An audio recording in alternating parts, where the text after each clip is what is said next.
우리 다 같이 일어나셔서 하나님의 말씀 같이 봉독하도록 하겠습니다. 창세기 32장 24절에서 32절까지의 말씀입니다. 우리 서로를 향해서 예수님 안에서 구원의 은혜와 평강을 풍성히 누리시기 바랍니다 라고 인사하겠습니다. 예수님 안에서 구원의 은혜와 평강을 풍성히 누리시기 바랍니다. 아멘. 하나님의 사랑이 얼마나 넓고 깊은지 생각해 본 적이 있으신가요? 이것을 생각해 보면 영화 하나가 떠올라요. 갑자기 떠오르더라고요. 혹시 넷플릭스에서 했던 영화 더 글로리라고 한번 보신 분 계십니까? 한참 한두 달 전에 굉장히 큰 인기가 있었죠. 거기에 한 장면이 나와요. 한번 화면을 한번 보세요. 뭐라고 써 있습니까? 난 너한테 한 짓 다 회개하고 구원받았어. 이 사람의 이 드라마가 학폭 가해자 5명과 주인공 1명과의 관계를 그리고 있는 그러한 드라마였습니다. 그 중에 한 명이 바로 이 사람이에요. 이 사람이 누구냐면 어떻게 등장하냐면 큰 대형교회 담임 목사님의 딸입니다. 이름이 공교롭게도 이사라라고 하는 사람이에요. 학폭을 가했어요. 주인공 이름이 문동은입니다. 이 한 여자의 학생 친구를 인생을 완전히 송두리째 망가뜨려 놓았어요. 온몸에 화상자국부터 해서. 그래서 살아가는 이유가 자신을 폭력했던 그런 사람들에 대한 보복을 하는 것이 그게 인생의 목적이었습니다. 보복을 하고 죽기로 다짐을 하고 그렇게 살아왔던 여인이었습니다. 그런데 그 중에 한 명인 이 사람이 하나님 앞에 회개했으니까 나 다 용서받았어. 참 이런 말을 뭐라고 하냐면 셀프 회개요 셀프 용서다라고 얘기합니다. 이런 사람을 바라보면서 두 가지 생각이 떠오르더라고요. 하나는 하나님의 사랑이 얼마나 깊고 넓은지를 알고 나 같은 죄인도 구원받아 구원을 누리고 있구나라는 은혜를 받기도 하지만, 다른 한편으로는 하나님 어떻게 저런 사람을 구원한다고 말할 수 있을까요? 저 사람 때문에 피해자, 그의 마음과 삶, 그의 가족들의 삶은 얼마나 망가졌을 텐데 어떻게 그런 사람들의 삶에 대해서는 조금 더 생각하지 아니하고 나 회개했으니 용서받고 구원받았어 라고 그렇게 말할 수가 있을까요?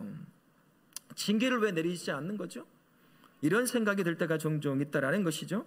이것 때문에 하나님의 사랑을 이해하다가도 이해 못할 때가 있어요.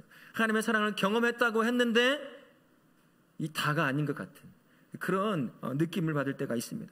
우리 생각 같아서는 그런 사람들 어떻게 해야 될까요? 형량을 줘도 가장 길게 줘서 다시는 밖에 나오지 못하게 만들고 싶은 거예요. 보복을 하고 싶어요.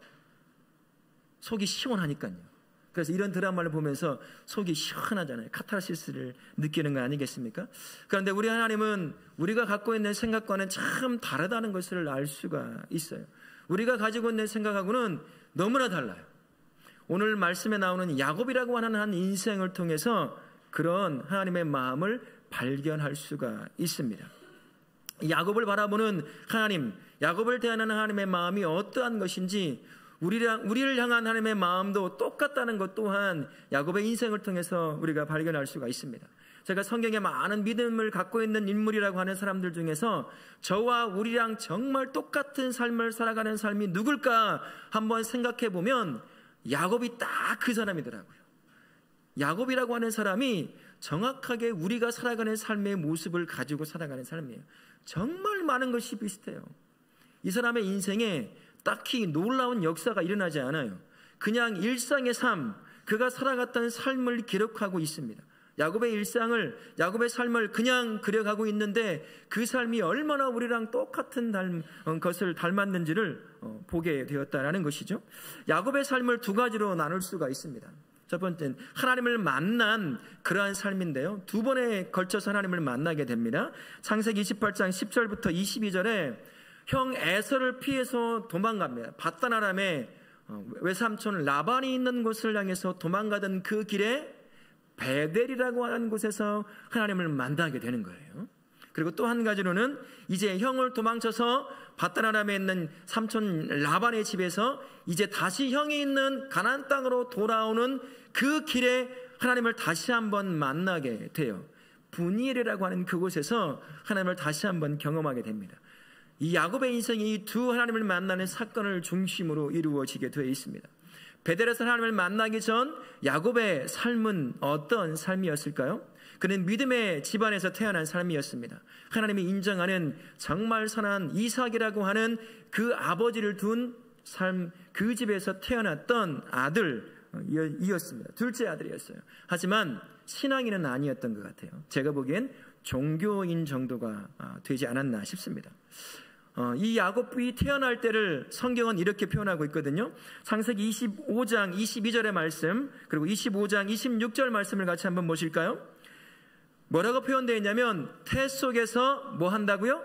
서로 싸워요. 그리고요 26절은요, 아우 즉 야곱은 손으로 에서 형의 발꿈치를 잡아요. 엄마 태 속에 있을 때부터 야곱은 굉장히 큰 야망을 갖고 있던 사람인 것 같아요. 다른 말로 하면 욕심이 있었던 사람이었던 거죠. 그 뱃속에서부터 자기가 먼저 나오고 싶어서 애를 썼던 사람, 그것을 이 성경은 그렇게 기록하고 있습니다. 이 욕심과 야망을 옳지 않은 방법을 통해서 야곱이 성취하게 됩니다. 거짓말과 속임수를 통해서 그렇게 이 욕심을 채워가는 것을 야곱의 일대기를 쭉 훑어보십시오. 다 그 짓이에요. 거짓말, 속임수는 야곱의 일생의 중요한 삶의 도구라는 것을 발견할 수가 있습니다. 처음 누구를 속였습니까? 형 에서를 속여요. 형이 어느 날 사냥을 나갔습니다. 사냥을 하고 돌아오니까 배가 너무 고픈 거예요. 아마 야곱은 그때를 기다렸는지 모르겠습니다. 그때를 기다렸다는 듯이 팥죽 한 그릇을 가지고 에서가 가지고 있는 에서가 가지고 있는 장자권을 나에게 팔라. 아니, 형이 배고파요.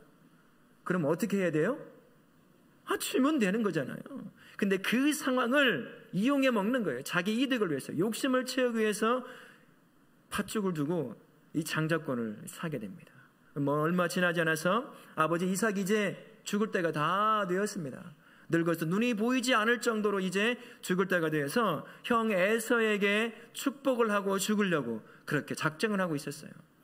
야곱, 이 기회를 놓칠까요? 안 놓칠까요? 절대 안 놓치는 사람이에요. 욕심 많은 사람이요, 정말 잘 봐요. 자기가 욕심 채울 것들 정말 잘 봅니다. 야곱이 그런 사람이었어요. 이 기회를 놓치지 않습니다. 엄마 리브가와 함께 교묘한 속임수를 쓰기 시작하는 거예요. 형 에서도 속입니다. 아버지 눈이 멀어서 보이지도 않아요. 그 아버지를 철저하게 속입니다. 그리고 무엇을 뺏어가죠? 형이 받아야 될 복을 다 뺏어가 버리는 거예요. 야곱이라고 하는 사람이 바로 이런 사람이었습니다. 베델에서 하나님을 만나기 전에 야곱의 인생, 거짓과 속임수로 가득 찼던 그런 사람이었어요. 그것을 가지고 자신의 욕심을 채우려고 했던 사람이었습니다. 우리 이 야곱을 바라보면서 어찌 성경 안에 이런 사람이 기록되어 있을까? 야곱이라고 하는 이름이 어떻게 그렇게 기록되어 있을 수 있을까? 어떻게 자기 친아버지를 속이고 친형까지 속이며 자신의 욕심을 그렇게 채우려고 할 수 있을까? 그런 생각이 들 수도 있을 거예요. 근데요, 사람이니까 그렇게 합니다. 짐승은 그렇게 못해요. 사람이니까 그렇게 합니다. 사람이니까 그렇게 할 수 있다는 것은 저와 우리도 똑같은 사람 중에 한 명이라는 거예요. 욕심 앞에 욕심을 이겨낼 수 있는 장사 없습니다. 크건 작건 욕심에 사로잡히면 야곱의 인생이 저와 우리의 인생이 되는 거예요. 여러분, 평생에 거짓말 한 번 안 해보신 분 계셔요? 내 욕심과 관련돼서 크건 작건 거짓말 안 해보신 분 계십니까? 저를 포함해서 모두가 다 한 번쯤 그 이상 크건 작건 거짓말을 통해서 내 욕심을 채워보신 분 다 계실 거예요. 그게 돈이든 자존심이든 무엇이든 상관이 없습니다. 자신의 욕심을 채우기 위해서 야곱같이 속임수와 거짓을 행할 수 있는 것, 그게 바로 야곱이 살아왔던 인생, 저와 우리의 인생이라고 할 수 있다는 것이에요. 그러니 이런 야곱이요, 형을 피해서 이제 밧다라로 도망갑니다. 그 길에 베델이라고 하는 그곳에서 하나님을 만나는 역사의 경험을 하게 되는 겁니다. 야곱은 이 경험을 통해서 바른 삶을 다시 찾을 수 있었을 거예요. 그리고 하나님과 동행하는 삶, 종교인에서 신앙인으로 세워지는 그 삶을 회복할 수 있었을 것입니다. 그 창세기 28장 10절부터 22절까지 그 말씀이 나오는데요. 그중에 15절 말씀에 하나님께서 베델에서 만난 하나님이 야곱에게 이렇게 말씀하시는 부분이 나와요. 우리 창세기 28장 15절 같이 한번 읽도록 하겠습니다. 없나요? 창세기 15장 없나 봅니다. 제가 한번 읽겠습니다. 내가 너와 함께 있어 내가 어디로 가든지 너를 지키며 너를 이끌어 이 땅으로 돌아오게 할지라. 내가 내게 허락한 것을 다 이루기까지 너를 떠나지 아니하리라 하신지라. 하나님께서 종교인에 머물던 야곱을 딱 만나주시면서 그에게 이젠 신앙이로서 하나님을 믿는, 하나님과 동행하는 인생을 살아가도록 그에게 약속해 주십니다. 내가 너와 함께 할 거야.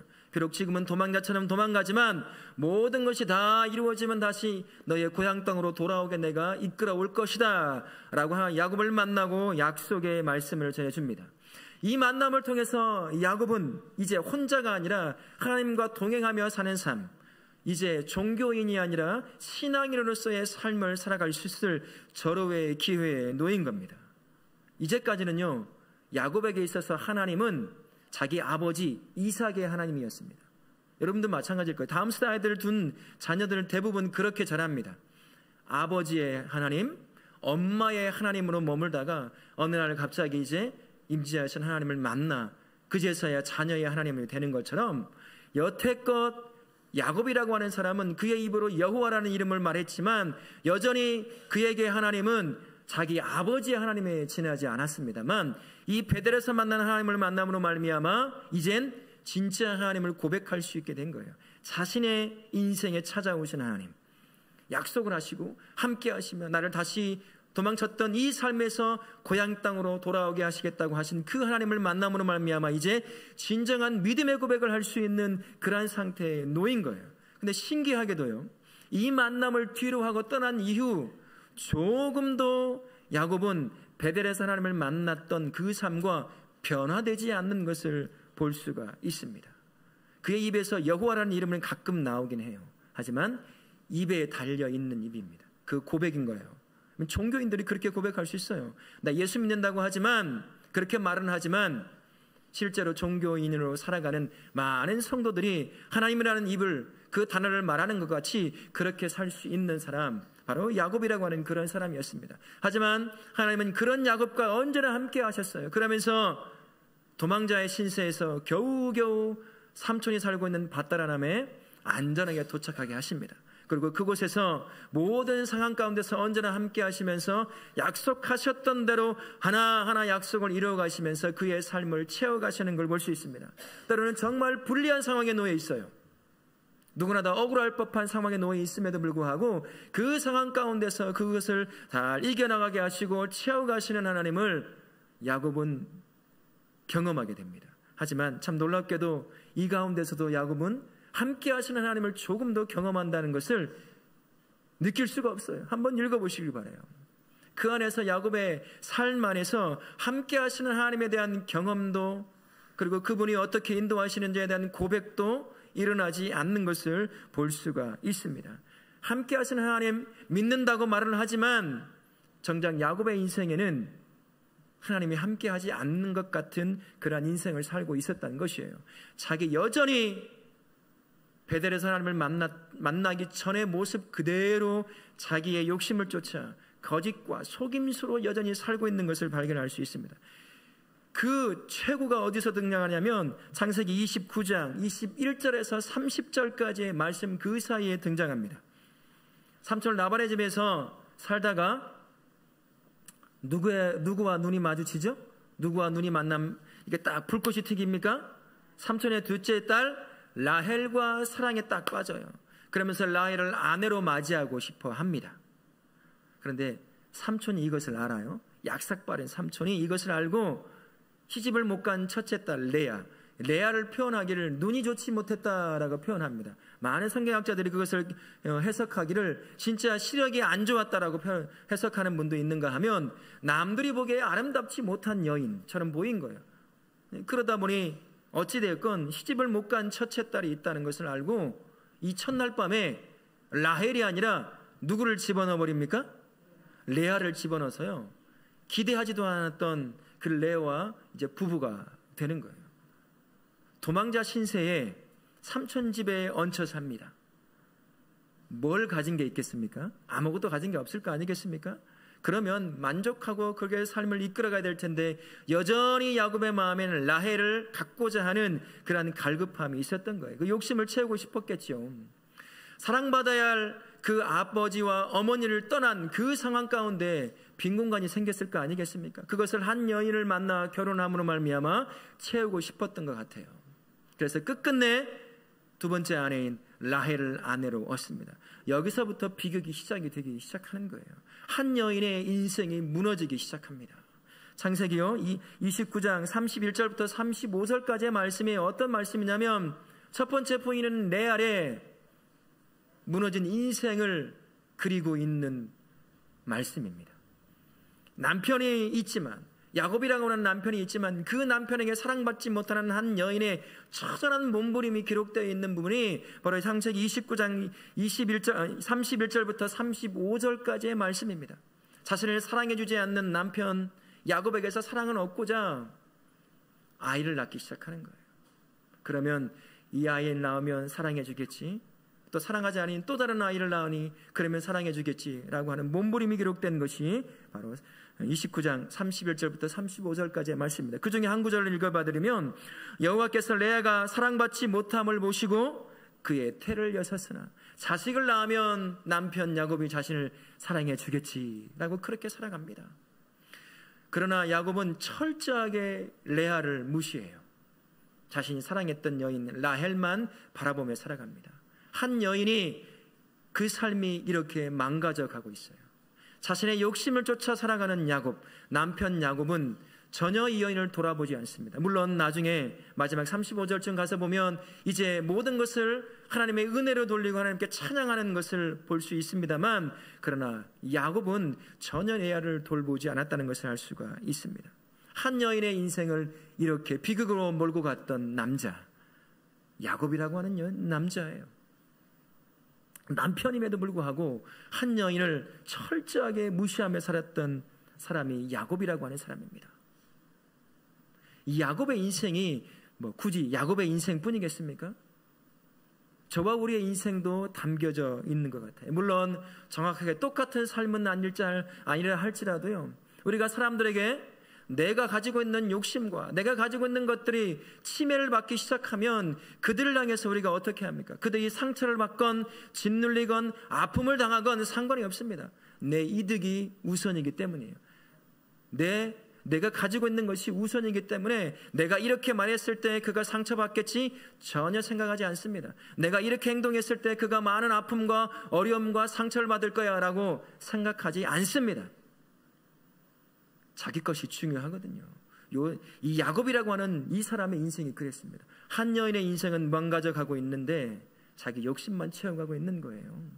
이게 바로 야곱의 인생이었는데 그 인생이 저와 우리의 인생일 수 있다는 것입니다. 여러분 한번 뒤돌아보십시오. 내 삶 통해서 내가 하는 말과 내가 결정했던 삶의 결정들이 그 누군가에게는 상처가 될 거라고 생각하고 한 번쯤 그것을 내려놔 본 적이 있습니까? 내 이득과 관련돼서는요, 그게 쉽지가 않더라고요. 여러분 지금 한국 사회에 참 어려움이 참 많죠. 그 중에 하나가 뭡니까? 다음 세대 교육에 관한 문제예요. 이런 말도 있더라고요. 금쪽이. 옆에 있는 아이들이 금쪽이에요. 나에게는. 그죠? 이 아이 포기 못해요. 마치 신처럼 나에게 다가오는 아이들이에요. 이 아이와 관련된 그 어떤 일이건 쉽게 포기하지 못하는 것이 부모의 마음 아닙니까? 그러다 보니 그게 선생님이건 누구건 간에 이 아이와 관련된 문제만 걸리면 해서는 안 되는 말도 해서는 안 되는 행동도 서슴지 않고 하는 사람들, 그래서 한 선생을 죽음으로 몰고 가는, 인생을 망가뜨려 버리는 그런 일도 하는 거예요. 나는 아니겠지. 그렇지 않더라고요. 똑같더라는 거예요. 야곱의 인생이 크기만 다를 뿐, 모양만 다를 뿐 똑같다라는 것입니다. 하나님을 믿는다고 했던 야곱의 인생이 여전히 그러고 있어요. 베델에서 하나님을 만났지만 그의 인생 변화된 것이 하나도 없습니다. 우리의 모습과 얼마나 똑같은지 몰라요. 하나님을 믿는 자고 거룩한 모습을 하나님을 예비하고 앉아있지만 실제 남들이 보지 않는 삶의 현장에 가서는 여러분은 어떤가요? 안 믿는 삶과 별반 다른 게 없잖아요. 내 이득이 딱 걸리면요, 누구든 소용없어요. 속일 수 있으면 속입니다. 거짓말할 수 있으면 거짓말합니다. 상처 줄 걸 뻔히 알면서도 내 이득이 걸려있기에 그냥 해버려요. 말해버립니다. 행동해버리는 것이죠. 야곱의 인생이 저의 그리고 우리의 인생이다 할 수 있는 거죠. 그런데요, 이 야곱의 욕심을 쫓아 살아가는 이 인생이 여기서 끝나지 않습니다.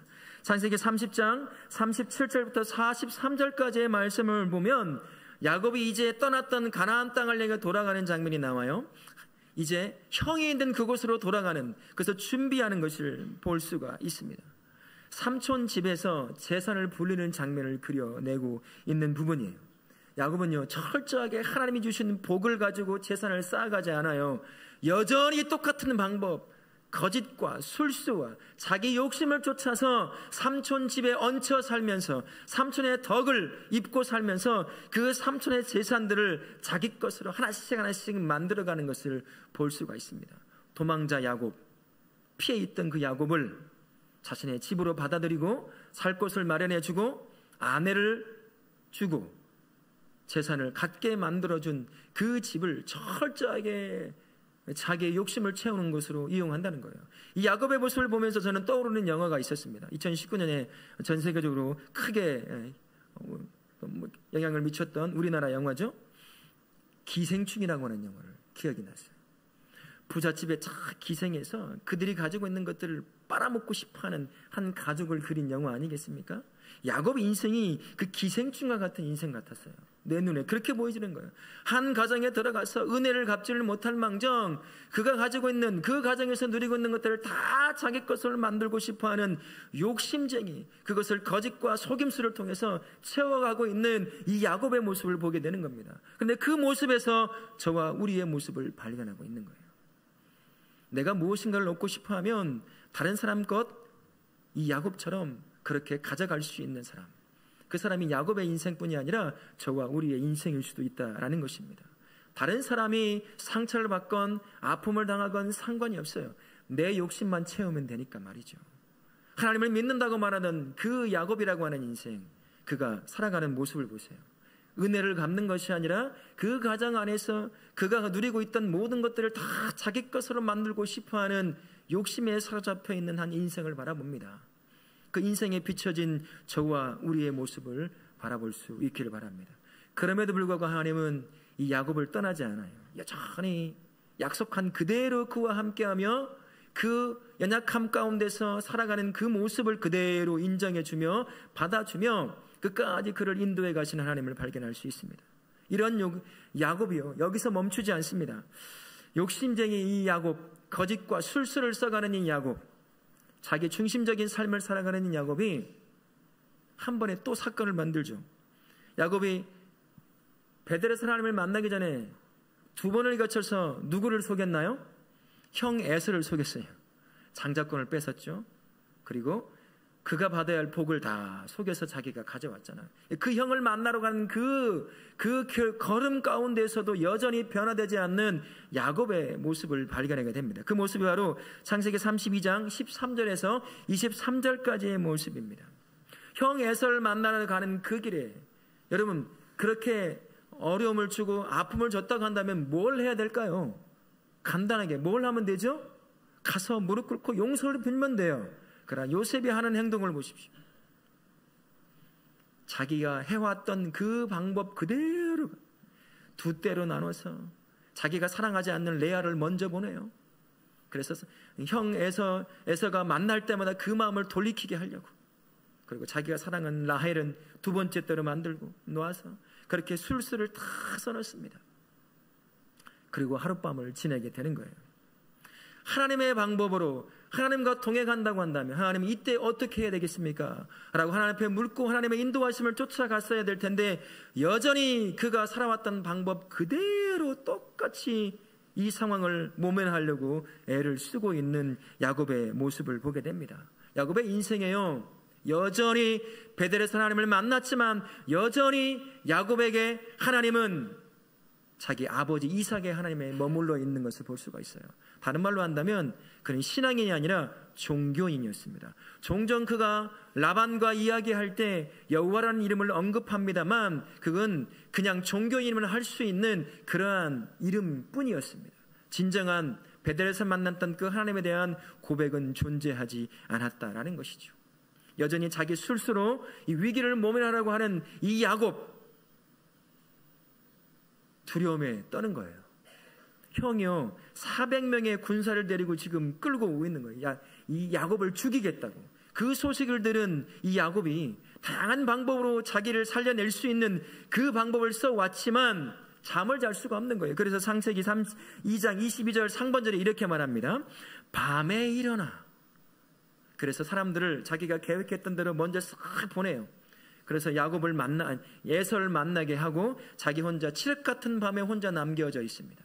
아무도 없는 그곳에, 혼자 남겨져 있는 그곳에 두려움만 안고 살아가고 있는 거예요. 딱 서 있는 거죠. 형을 만나면 이제 죽을 수 있을 텐데 그 두려움을 안고 서 있는 그 야곱에게 갑자기 하나님, 함께했던 하나님이 인간의 모습으로 그에게 딱 나타나 그를 만나 주십니다.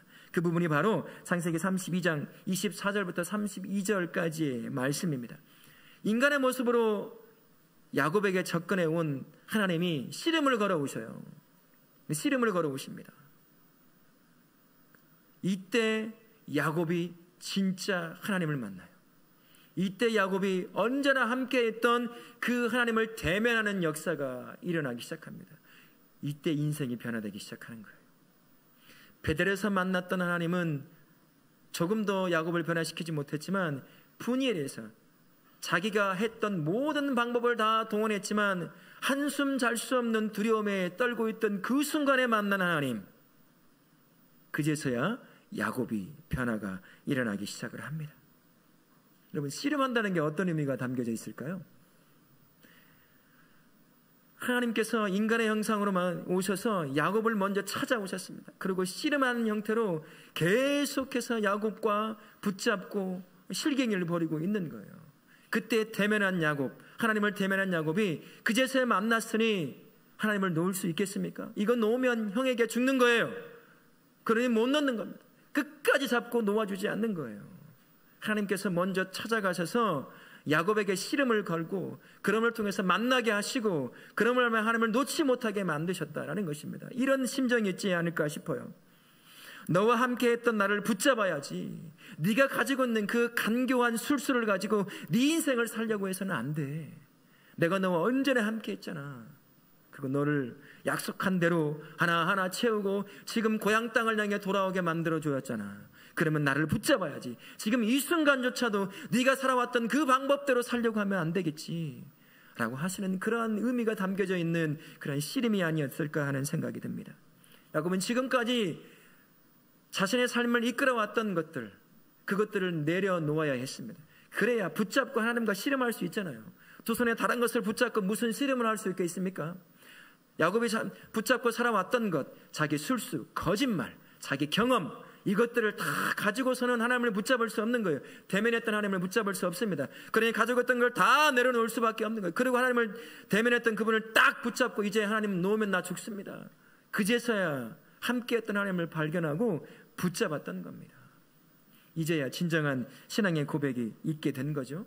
창세기 32장 30절에 야곱의 고백이 여기서 등장합니다. 우리 창세기 32장 30절 같이 한번 읽도록 하겠습니다. 그러므로 야곱이 그곳 이름을 그가 이르기를 내가 하나님과 대면하여 보았으나 내 생명이 보존되었다 하매더라. 이제서야 하나님을 대면하게 된 거예요. 하나님을 만났으니 어떻게 하나님을 쉽게 포기할 수 있겠습니까? 다 내려놓고 자기가 가지고 왔던 지금까지 삶을 이끌어왔던 것 다 내려놓고 하나님만 딱 붙잡고 놓지 않는 겁니다.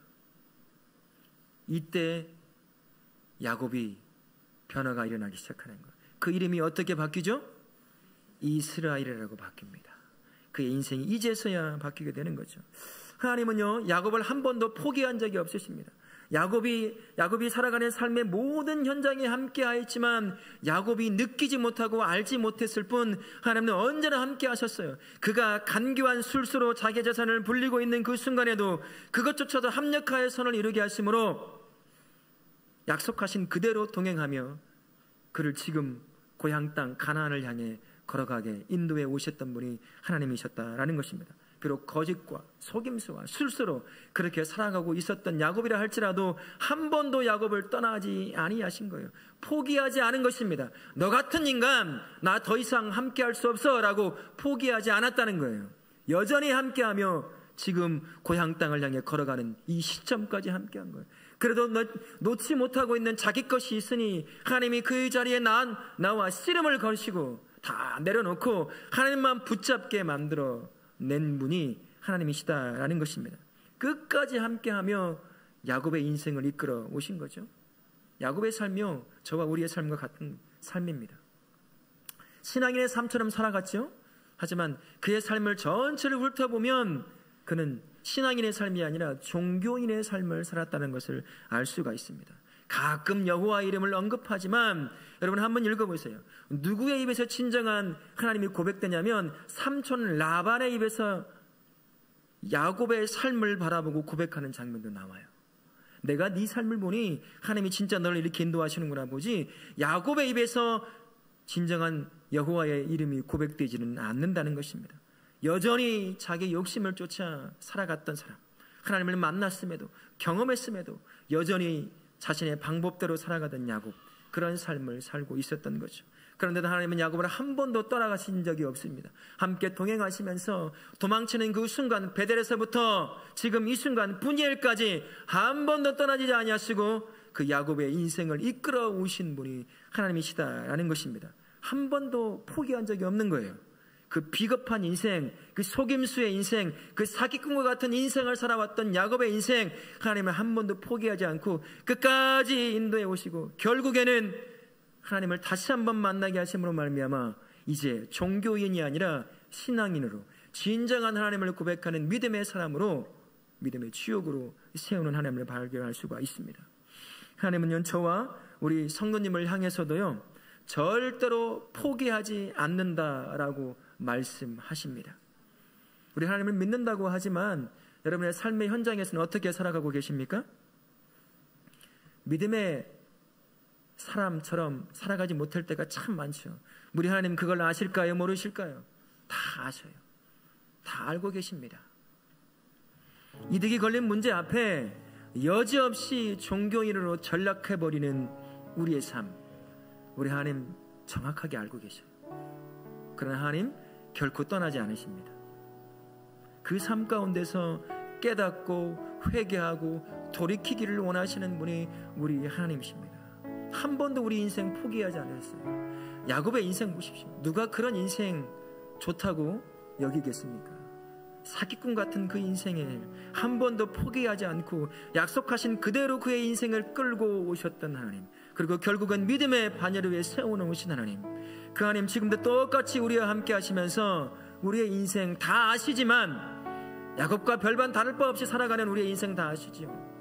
그러나 절대 포기하지 않고 함께 하시면서 깨닫게 하시고 회개하며 돌이키게 하시는 그 삶을 통해 믿음 안에 진정한 하나님을 고백하게 하시는 분이 우리 하나님이십니다.